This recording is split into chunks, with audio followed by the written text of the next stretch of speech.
1757 का प्लासी का युद्ध और उसके बाद 1764 का बक्सर का युद्ध, ये दोनों युद्ध ब्रिटिशर्स जीत चुके थे।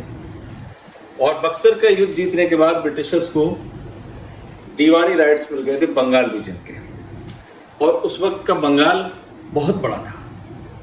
उस वक्त के बंगाल में आज का पूरा बांग्लादेश, वेस्ट बंगाल, बिहार और उड़ीसा, इस पूरे क्षेत्र के दीवानी राइट्स, मतलब वहां से रेवेन्यू कलेक्शन के राइट्स मिल गए थे ब्रिटिशर्स को। लेकिन महत्वपूर्ण बात दूसरी है कि उससे पहले रेवेन्यू कलेक्शन की जो व्यवस्था थी वो अकबर के मंत्री फाइनेंस मिनिस्टर टोडरमल द्वारा बनाई गई थी व्यवस्था।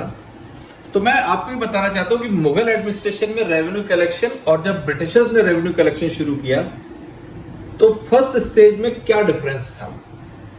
मुगल में तो क्या होता था, भाई किसान को लैंड दे देगी, सपोज किसान को लैंड दी, 100 एकड़ लैंड दे दी, और किसान जो है 100 में से 50 एकड़ पे खेती कर पा रहा है, तो मुगल्स 50 एकड़ पे रेवेन्यू ले लेते थे उससे।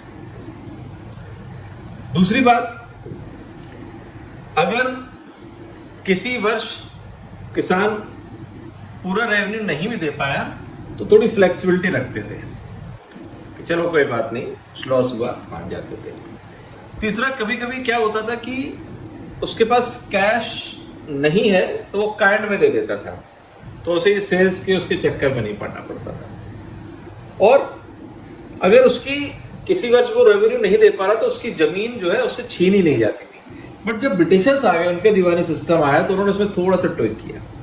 एक तो ट्विक क्या किया कि जो रेवेन्यू वो कलेक्ट करते थे डबल कैसे कर दिया कि अब किसान को अगर 100 एकड़ लैंड अलॉटेड है तो खेती वो कितने पे भी करे, उसे रेवेन्यू पूरे 100 एकड़ पे ही देना पड़ेगा।